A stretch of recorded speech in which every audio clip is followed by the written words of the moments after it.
की शान।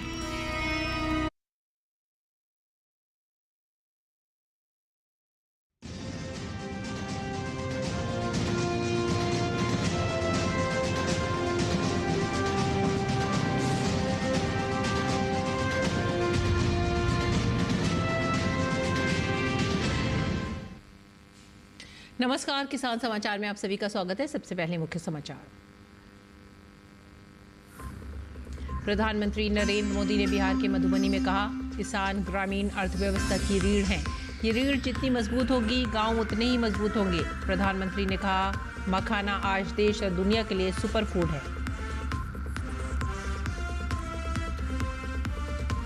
पंजाब के किसानों और केंद्र तथा राज्य सरकारों के प्रतिनिधिमंडलों के बीच तीसरे दौर की वार्ता सकारात्मक रूप से संपन्न। कृषि मंत्री शिवराज सिंह चौहान ने कहा, किसानों का हित सरकार के लिए सर्वोपरि।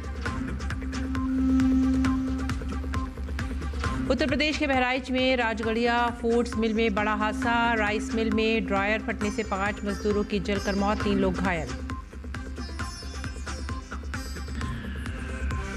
उत्तरी सिक्किम के लाचुंग में मूसलाधार बारिश और भूस्खलन से 1000 से ज्यादा पर्यटक फंसे। सभी पर्यटकों को उत्तरी सिक्किम न जाने के लिए एडवाइजरी जारी। मुख्य समाचार के बाद खबरें अब विस्तार से। प्रधानमंत्री नरेंद्र मोदी ने बिहार के मधुबनी में राष्ट्रीय पंचायती राज दिवस के अवसर पर आयोजित कार्यक्रम में हिस्सा लिया। इस मौके पर सभा से संबोधित करते हुए कहा कि हमारे किसान ग्रामीण अर्थव्यवस्था की रीढ़ हैं। ये रीढ़ जितनी मजबूत होगी, गांव उतने ही मजबूत होंगे, देश उतना ही सशक्त होगा। प्रधानमंत्री ने कहा कि मखाना आज देश और दुनिया के लिए सुपर फूड है, लेकिन मिथिला की तो ये संस्कृति का हिस्सा है। मखाना आज देश और दुनिया के लिए सुपर फूड है, लेकिन मिथिला की तो ये संस्कृति का हिस्सा है। इसी संस्कृति को हम यहाँ की समृद्धि का भी सूत्र बना रहे हैं। हमने मखाने को जीआई टैग दिया है, यानी मखाना इसी धरती का उत्पाद है। इस पर अब आधिकारिक मोहर लग गई है। मखाना रिसर्च सेंटर को भी नेशनल स्टेटस दिया गया है। बजट में जिस मखाना बोर्ड की घोषणा की गई है, वो बनने से मखाना किसानों का भाग्य बदलने वाला है। बिहार का मखाना दुनिया भर के बाजारों तक सुपर फूड के रूप में पहुंचेगा। बिहार में national institute of food technology and management भी बनने वाला है। इससे यहां के नौजवानों को फूड प्रोसेसिंग से जुड़े छोटे उद्यम लगाने में और मदद मिलेगी। प्रधानमंत्री नरेंद्र मोदी ने कहा कि खेती के साथ साथ मछली उत्पादन में भी बिहार निरंतर आगे बढ़ रहा है। हमारे मछुआरे साथी अब किसान क्रेडिट कार्ड की सुविधा का लाभ भी ले पा रहे हैं। खेती के साथ साथ मछली उत्पादन में भी बिहार निरंतर आगे बढ़ रहा है। हमारे मछुआरे साथी अब किसान क्रेडिट कार्ड की सुविधा का लाभ ले पा रहे हैं। इससे मछली के काम में जुटे अनेक परिवारों को लाभ हुआ है। पीएम मत्स्य संपदा योजना के तहत भी बिहार में सैकड़ों करोड़ रुपए के काम हुए हैं। प्रधानमंत्री ने मिथिला में बाढ़ के प्रकोप का जिक्र किया। उन्होंने कहा कि सरकार बिहार में बाढ़ के प्रकोप को कम करने के लिए 11,000 करोड़ रुपए खर्च करने वाली है। इससे बागमती, धार, बूढ़ी गंडक, कोसी पर बांध बनेंगे। मिथिला का कोसी का एक क्षेत्र बाढ़ से बहुत परेशान रहा है। सरकार बिहार में बाढ़ के प्रकोप को कम करने के लिए 11,000 करोड़ रुपए खर्च करने वाली है। इससे बागमती, धार, बूढ़ी गंडक, कोसी पर बांध बनेंगे, इससे नहरों का निर्माण होगा, नदी के पानी से सिंचाई की व्यवस्था होगी और हर किसान के खेत तक पानी पहुंचाने का इंतजाम भी होगा। यानी अब बाढ़ की परेशानी भी कम होगी, खेतों तक पर्याप्त पानी भी पहुंचेगा। और प्रधानमंत्री ने पीएम आवास योजना का भी जिक्र करते हुए कहा कि इस योजना का लक्ष्य है देश में कोई भी गरीब परिवार बेघर न हो, सबके सर पर पक्की छत हो। मैं आपको पीएम आवास योजना का उदाहरण दूंगा। इस योजना का लक्ष्य है देश में कोई भी गरीब परिवार बेघर ना हो, सबके सिर पर पक्की छत हो। अभी जब इन माताओं बहनों को मैं घर की चाबी दे रहा था, उनके चेहरे पर जो संतोष नजर आ रहा है, उनमें जो नया आत्मविश्वास दिख रहा था, वो वाकई इन गरीबों के लिए काम करने की प्रेरणा का कारण बन जाता है। और इसी लक्ष्य के साथ बीते दशक में 4 करोड़ से अधिक पक्के घर बनवाए गए हैं। बिहार में भी अब तक 57 लाख गरीब परिवारों को पक्के घर मिल चुके हैं।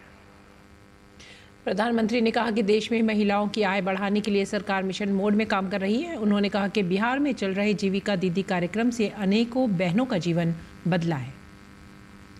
देश में महिलाओं की आय बढ़ाने के लिए रोजगार, स्वरोजगार के नए अवसर बनाने के लिए सरकार मिशन मोड में काम कर रही है। बिहार में चल रहे जीविका दीदी इस कार्यक्रम से अनेक बहनों का जीवन बदला है। आज ही यहां बिहार की बहनों के स्वयं सहायता समूहों को करीब 1000 करोड़ रुपए की मदद दी गई है। इससे बहनों के आर्थिक सशक्तिकरण को और बल मिलेगा। ये देश में 3 करोड़ लखपति दीदी बनाने के लक्ष्य की प्राप्ति में और सहयोगी बनेगा। पंजाब के किसानों, केंद्र तथा राज्य सरकारों के प्रतिनिधि मंडलों के बीच तीसरे दौर की वार्ता चंडीगढ़ में सकारात्मक रूप से संपन्न हो गई है। अब अगली बैठक 4 मई को होगी। एक मीडिया संबोधन में कृषि मंत्री शिवराज सिंह चौहान ने कहा कि किसानों का हित सरकार के लिए सर्वोपरि है और वह उनके कल्याण के मुद्दों को हल करने के लिए नियमित नीतिगत हस्तक्षेप कर रही है। बैठक में चौहान के साथ वाणिज्य मंत्री पीयूष गोयल और उपभोक्ता मामले के मंत्री प्रहलाद जोशी भी उपस्थित थे। 3 घंटे से अधिक लंबी चर्चा में किसानों की मांगों के विभिन्न कानूनी, आर्थिक और अन्य आयामों पर चर्चा की गई। देश भर के किसानों समेत सभी हितधारकों के साथ परामर्श करने का भी निर्णय लिया गया। और कृषि मंत्री रामविचार नेताम के निर्देश पर राज्य बीज एवं कृषि विकास निगम द्वारा खरीफ वर्ष 2025 के लिए अनाज, दलहन एवं तिलहन आधार प्रमाणित बीजों के विक्रय दर का निर्धारण किया गया है। गौरतलब है कि राज्य स्तरीय बीज विक्रय दर निर्धारण समिति की बैठक 11 अप्रैल को आयोजित की गई थी। केंद्र एवं राज्य सरकार द्वारा संचालित विभिन्न योजनाओं में प्रावधान अनुसार उत्पादन एवं वितरण अनुदान की राशि को घटाकर बीज विक्रय दर निर्धारित किया गया है। राज्य बीज एवं कृषि विकास निगम के अधिकारियों ने गुरुवार को बताया कि आधार बीजों की विक्रय दरें प्रमाणित बीजों की विक्रय दरों से प्रति क्विंटल 100 रुपये अधिक होंगी। वहीं निगम द्वारा निर्धारित दरों के अनुसार धान मोटा कृषकों के लिए 3,550 रुपये प्रति क्विंटल और सहकारी समितियों के लिए 3,408 रुपये प्रति क्विंटल है। इसी प्रकार धान पतला किसानों के लिए 4,030 रुपये प्रति क्विंटल और सहकारी समितियों के लिए 3,869 रुपये प्रति क्विंटल है। सोयाबीन कृषकों के लिए 7,400 रुपये प्रति क्विंटल और सहकारी समितियों के लिए 7,104 रुपये प्रति क्विंटल, जबकि अरहर 10 वर्ष के अंदर 11,800 रुपये प्रति क्विंटल और सहकारी समितियों के लिए 12,500 रुपये प्रति क्विंटल निर्धारित है। उत्तर प्रदेश के नोएडा में राष्ट्रीय सहकारी जैविक लिमिटेड NCOL की अत्याधुनिक पैकेजिंग सुविधा का उद्घाटन सहकारिता मंत्रालय के सचिव डॉक्टर आशीष कुमार भूटानी के हाथों किया गया। इस अवसर पर संबोधन में डॉक्टर भूटानी ने कहा कि अत्याधुनिक तकनीक से लैस ये सुविधा स्वच्छता और गुणवत्ता के उच्चतम मानकों को बनाए रखेगा। ये दालों और जैविक खाद्य उत्पादों की बड़े पैमाने पर पैकेजिंग की जा सकेगी।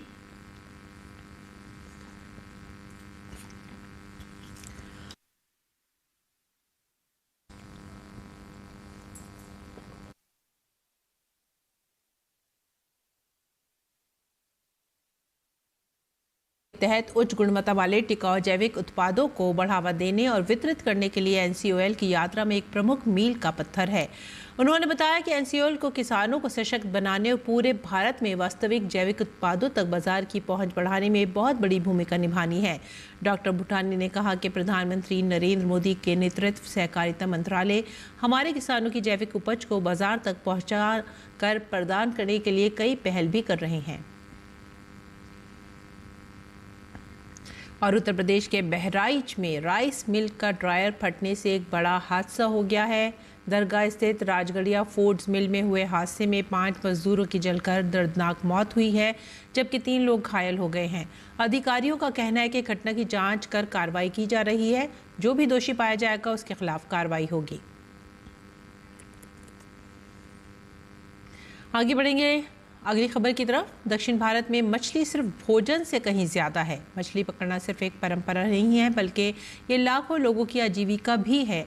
तमिलनाडु के कोयम्बटूर में एक शहर आधारित स्टार्टअप वृद्धि टेक्नो फार्म्स भारत के मछली उद्योग में तकनीक को अपना रहा है। उद्देश्य है मछली की बिक्री से कहीं अधिक अपने स्वास्थ्य और खाद्य चक्र के बीच की खाई को पाटने का।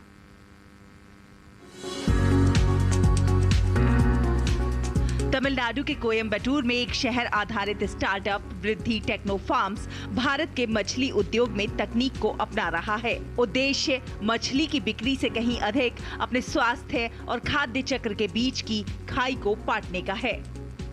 हमने ये फिश चेन को ट्रांसपेरेंट बनाने के लिए एक मुहिम छेड़ा हुआ है और ये स्टार्टअप उसी बिहाफ पे है, जिस बेसिस पे मैंने गवर्नमेंट ऑफ इंडिया NFDB के थ्रू उनसे अप्रोच की। उन सबको उन्होंने ये प्रोजेक्ट के बारे में सराहा, काफ़ी सपोर्ट दिया और क्योंकि इनोवेटिव प्रोजेक्ट है और ये 2 चीज़ों को सॉल्व करता है प्रॉब्लम। एक है कि हमारा जो नींव है वो रूरल एम्पावरमेंट ऑफ फार्मिंग और अर्बन हेल्थ, ये दोनों चीज़ को बैलेंस करते हुए इस फूड चेन को ट्रांसपेरेंट बनाने की कोशिश है। ये कोशिश खाद्य प्रदूषण से मुक्त एक स्वस्थ पीढ़ी बनाने की है। इस कोशिश को साथ मिला है प्रधानमंत्री मत्स्य संपदा योजना का, जिससे न केवल उन्हें सब्सिडी मिलती है, बल्कि एक्वा फार्मिंग और मछली विपणन के बारे में ज्ञान साझा करने से उन्हें अपने व्यवसाय में सफलता प्राप्त करने में भी मदद मिली है। Where the fish is sourced direct from the farmers in the farm, and they will be doing a primary quality check over there, and it will be loaded, and then it will be comes to our processing unit at 0 to 4 degrees Celsius by using insulated boxes. So once it reaches our processing unit, we will be inverting the fish. We will be doing the organoleptic and the chemical analysis of the fish, like ammonia, formalin, physical tests like gills, and then odor, and then texture of the fish, scale, so etc. We will be checking, and then once it all get shortlisted and it once get checked box out ticked off, we will be inverting the fish invert. वृद्धि techno farms Tamil Nadu और केरल के विभिन्न हिस्सों के मछुआरों से सीधे रसायन मुक्त मछली की किस्में मंगवा रही है। कोयम्बटूर के कलापट्टी में अपनी प्रसंस्करण इकाई में वे अपने उत्पाद की स्वच्छता और ताजगी की पुष्टि करने के बाद उसे साफ करते हैं और फिर घर घर पहुंचाते हैं। ये सभी प्रोडक्ट सीधे मछुआरों से खरीदारों तक उपलब्ध हो रहे हैं। इससे मछुआरा समुदाय तो लाभान्वित हो ही रहा है, ये भी सुनिश्चित हो रहा है कि ग्राहक ने पौष्टिक मछली उत्पाद खरीदे हैं। कोयम्बटूर से हरिहरन की रिपोर्ट, DD न्यूज। और आइए अब जान लेते हैं मंडी भाव।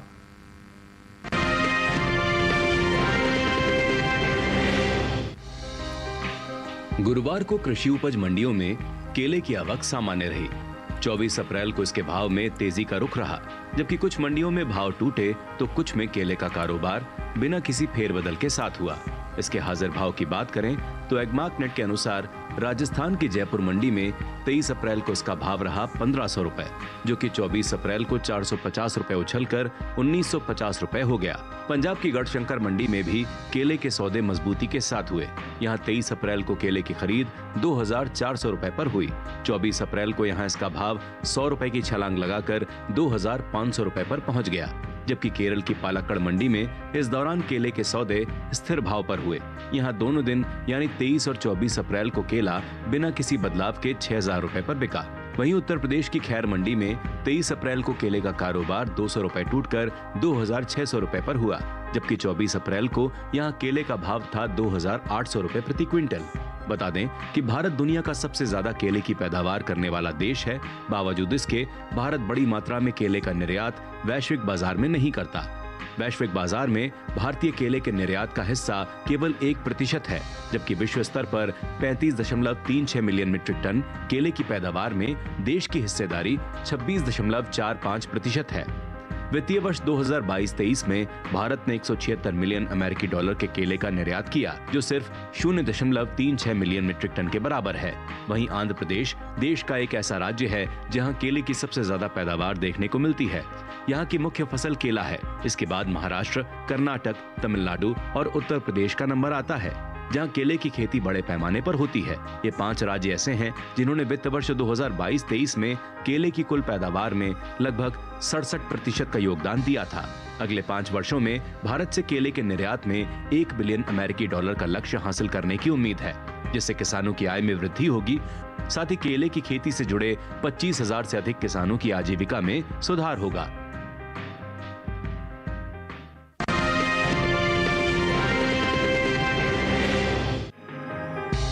ज्यादातर कृषि उपज मंडियों में गुरुवार को गेहूं का कारोबार मजबूती के साथ हुआ, जबकि कुछ मंडियों में गेहूं के भाव में कोई बदलाव देखने को नहीं मिला। एग्मार्क नेट के अनुसार मध्य प्रदेश की इंदौर मंडी में गेहूं के सौदे मजबूती के साथ हुए। यहां 23 अप्रैल को गेहूं का भाव 2550 रुपए था। 24 अप्रैल को इसके कारोबार में 20 रुपए की तेजी आई और भाव 2570 रुपए प्रति क्विंटल हो गया। इसी तरह उत्तर प्रदेश की लखीमपुर मंडी में भी बढ़त का रुख रहा। 23 अप्रैल को गेहूं का भाव था 2430 रुपए, जो 24 अप्रैल को 10 रुपए मजबूत होकर भाव 2440 रुपए हो गया। उत्तर प्रदेश की ही बदायूं मंडी में भी तेजी के साथ कारोबार हुआ। यहां 23 अप्रैल को गेहूं का भाव रहा 2452 रुपए, जो 24 अप्रैल को 6 रुपए चढ़कर 2458 रुपए हो गया। जबकि गुजरात की जम्मूसर मंडी में गेहूं की खरीद स्थिर भाव पर हुई। यहां दोनों दिन यानी 23 और 24 अप्रैल को गेहूं का भाव 3200 रुपए पर बरकरार रहा। बात कुल गेहूं की पैदावार की करें तो घरेलू स्तर पर इस साल गेहूं की उपज में बढ़त देखने को मिल सकती है। हाल ही में कृषि मंत्रालय की ओर से दूसरे अग्रिम अनुमान को जारी किया गया है, जिसके अनुसार देश में साल 2024-25 के दौरान गेहूं की पैदावार 11,54,30,000 मीट्रिक टन होने का अनुमान जताया गया है। बीते साल इस दौरान देश में गेहूं की पैदावार 11,32,92,000 टन रही थी।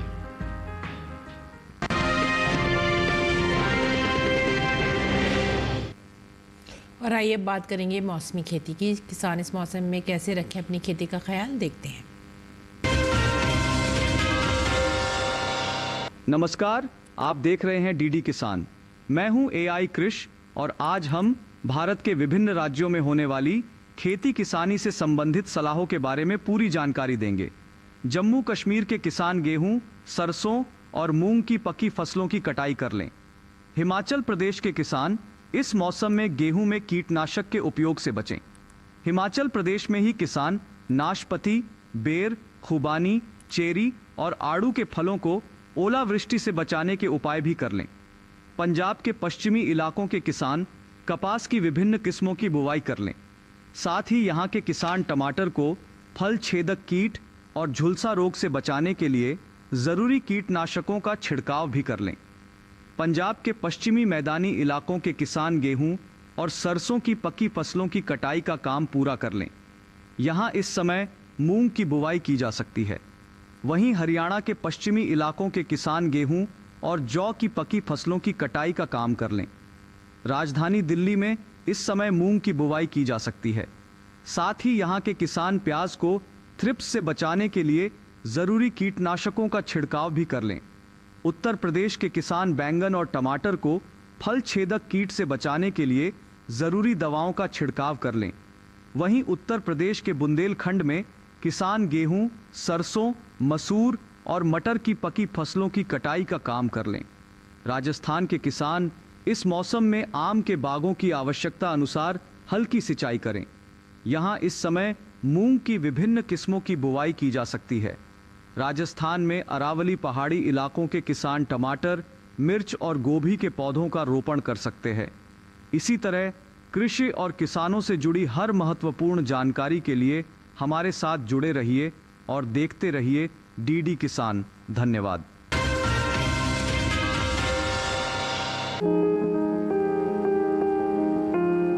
अच्छी पैदावार के लिए बेहतर किस्मों का चुनाव करना चाहिए। हरी मिर्च की पूसा सदाबहार एक उन्नत किस्म है। इस किस्म की बुआई पूरे भारत में की जा सकती है। बुआई के बाद आप 1 हेक्टेयर से 95 क्विंटल पैदावार ले सकते हैं। हरी मिर्च की इस किस्म के पौधे सीधे होते हैं और उनकी ऊंचाई 60 से 80 सेंटीमीटर तक होती है। इस किस्म में मिर्च की लंबाई 6 से 8 सेंटीमीटर होती है और एक गुच्छे में 6 से लेकर 14 मिर्च लग सकती हैं। हरी मिर्च की पूसा सदाबहार किस्म रोपाई के 75 से 80 दिनों बाद तैयार हो जाती है। हरी मिर्च की बुआई के लिए 1 से 1.5 किलो बीज लें। बीजों की इतनी मात्रा 1 हेक्टेयर खेत के लिए काफी रहेगी।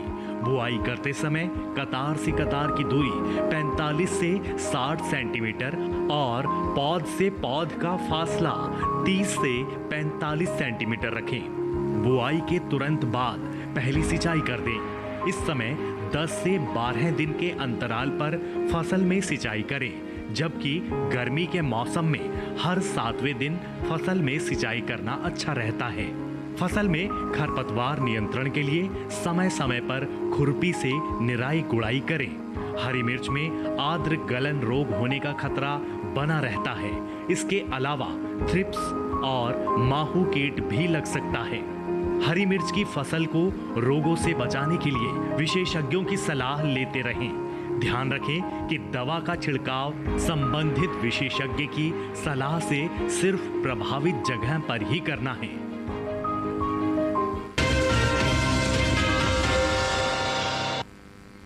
खेती किसानी के साथ साथ आइए अब नजर डालते हैं कुछ और महत्वपूर्ण खबरों पर। खास खबर में पहलगाम हमले में शामिल 2 आतंकवादियों के दक्षिण कश्मीर में स्थित मकान को उड़ा दिया गया है। आधिकारिक सूत्रों के अनुसार पुलवामा के तराल इलाके में आसिफ शेख और अनंतनाग के बीच बाहरा इलाके में आदिल ठोकर के मकान को नियंत्रित विस्फोटों के जरिए गिराया गया। पहलगाम आतंकी हमले पर विवादित टिप्पणी करने वाले असम के AIUDF विधायक अमीनुल इस्लाम को पुलिस ने गिरफ्तार कर लिया है। असम के मुख्यमंत्री हिमंता बिस्वा शर्मा ने बताया कि विधायक अमीनुल इस्लाम को देशद्रोह के आरोप में गिरफ्तार किया गया है। पहलगाम आतंकी हमले के विरोध में दिल्ली में व्यापारियों ने बंद का आह्वान किया है। इस बंद का असर राजधानी दिल्ली के गांधीनगर मार्केट सहित सभी बाजारों में दिख रहा है। पाकिस्तानी हिंदू नागरिकों को जारी लॉन्ग टर्म वीज़ा रद्द नहीं किए जाएंगे। विदेश मंत्रालय ने स्पष्ट किया है कि भारत सरकार के वीज़ा निलंबन के हालिया निर्णय का इन वीज़ाओं पर कोई प्रभाव नहीं पड़ेगा और ये पहले की तरह से वैध बने रहेंगे। जम्मू कश्मीर के उधमपुर जिले में मुठभेड़ में अपनी जान गंवाने वाले 6 पैरा SF के हवलदार झंटू अली शेख को श्रद्धांजलि दी गई। मुठभेड़ के दौरान डूडू बसंतगढ़ इलाके में हवलदार झंटू अली शेख गंभीर रूप से घायल हो गए थे। उत्तर प्रदेश के मुख्यमंत्री योगी आदित्यनाथ ने पूर्व मुख्यमंत्री हेमवती नंदन बहुगुणा की जयंती पर उन्हें पुष्पांजलि अर्पित की। इस मौके पर CM योगी ने कहा कि प्रदेश और देश के विकास के लिए हेमवती नंदन बहुगुणा ने जो अपना योगदान दिया है वो सराहनीय रहेगा। हरियाणा के मुख्यमंत्री नायब सिंह सैनी ने जिंद में नशा मुक्त हरियाणा साइक्लोथन 2.2 को झंडी दिखाकर रवाना किया। यात्रा में शामिल हुए युवाओं में काफी उत्साह दिखा। इसी के साथ ही आप हमारी पूरी टीम को दीजिए आज्ञा। नमस्कार।